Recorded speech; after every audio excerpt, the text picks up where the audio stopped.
आपको ये बताऊं, ये इसलिए जनहित याचिका जो है ये दायर करनी पड़ी क्योंकि इसमें जो बहुत बड़ा एक लैंड जिहाद जिसको हम कहते हैं ना, डेमोग्राफिक चेंज करने के लिए, जम्मू की डेमोग्राफिक इन्वेजन जो हमारी हो रही थी। अफसोस इस बात का कि हमारे कुछ एक लोगों को आज भी पता नहीं है। मेरी बहुत से युवाओं को, पढ़े लिखे युवाओं से बात हुई, मैंने उनको रोशनी एक्ट के बारे में पूछा। मैं थोड़ा क्यूरियस हो गया था कि इनको पूछूं कि क्या इनको मालूम है, मगर उन बच्चों को मालूम ही नहीं था रोशनी एक्ट। सबसे बड़ा जो ज्वलंत मुद्दा ये है कि हमारे लोगों को पता ही नहीं है कि हमारे साथ क्या हो रहा है, हमारे सराउंडिंग क्या हो रहा है। लैंड्स ग्रैब की जा रही हैं, सरकारी लैंड्स ग्रैब की जा रही हैं और भांति भांति की उन पे जो कंस्ट्रक्शंस की जा रही हैं। हमारा ये जो जनसांख्यिकी भी मैं इसको बोलूंगा समीकरण बिगाड़ने की कोशिश यहाँ पे जो जम्मू रीजन के अंदर हो रही है। हालांकि कश्मीर में भी ऐसे इसी एक्ट के तहत जो है लैंड्स ग्रैब की गई है, मगर वहाँ का सिनेरियो और है, यहाँ का सिनेरियो और है।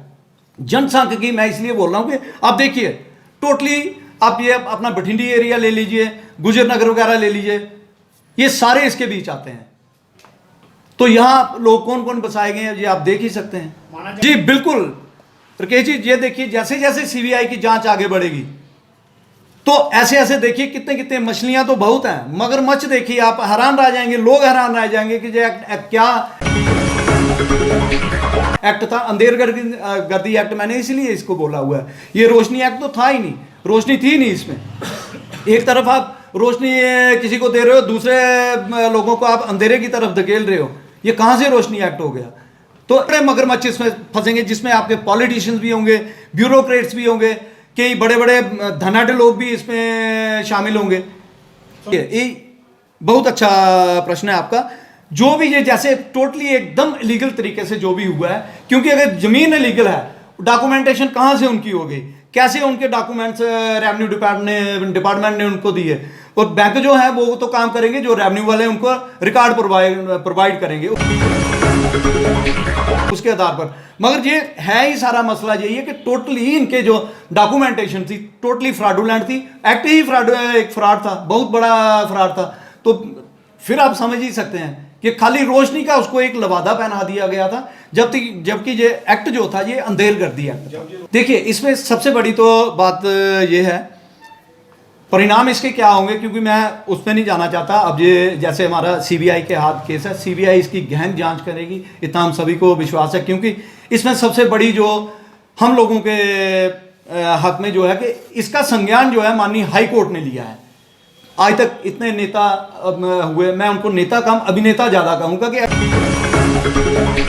जैसे आपको रिसेंटली अभी पता है कि अंकुर जी ने एक केस जो फाइल किया हुआ था, याचिका जो हाई कोर्ट में फाइल की हुई थी सीबीआई इंक्वायरी के लिए, जो हमारा ये रोशनी एक्ट, रोशनी नहीं बल्कि मैं इसको अंधेरगर्दी एक्ट कहूँगा, ये जो एक्ट जबरन हम पे लागू किया गया था, ये जमीन जिहाद करने के लिए, हमारी डेमोग्राफिक इन्वेजन, डेमोग्राफिक चेंज करने के लिए ये जो रोशनी एक्ट लाया गया था, इसमें क्या था कि इस एक्ट के तहत जो है 20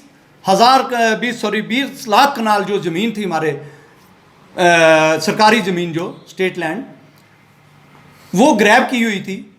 और इस एक्ट के माध्यम से उन ग्रैबर्स को ये राइट दे दिए गए थे कि हम कुछ नॉमिनल चार्जेस इनसे लेंगे, ये ज़मीनें हम रजिस्ट्रीज जो हैं ये इन जो ग्रैबर्स है, इलीगल ग्रैबर्स, जो ग्रैबर तो इलीगली हो गए, इनके नाम हम ये कर देंगे।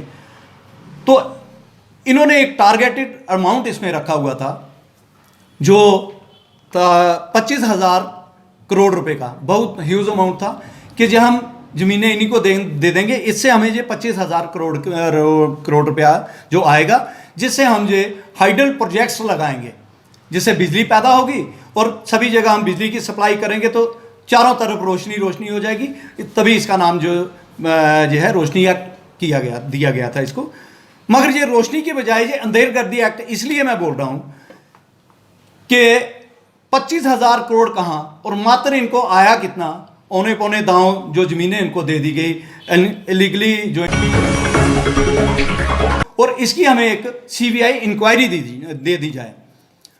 तो उसके बाद क्या हुआ कि तत्कालीन जो हमारे गवर्नर थे हिज एक्सलेंसी श्री सत्यपाल मलिक जी, उन्होंने इस एक्ट को खारिज तो किया इन्होंने, मगर उन्होंने कहा कि जिन जिन लोगों की ये रजिस्ट्रियां हो गई हैं अब वो कैंसिल नहीं की जाएंगी, जो एक बहुत बड़ा हर्डल था इसके बीच।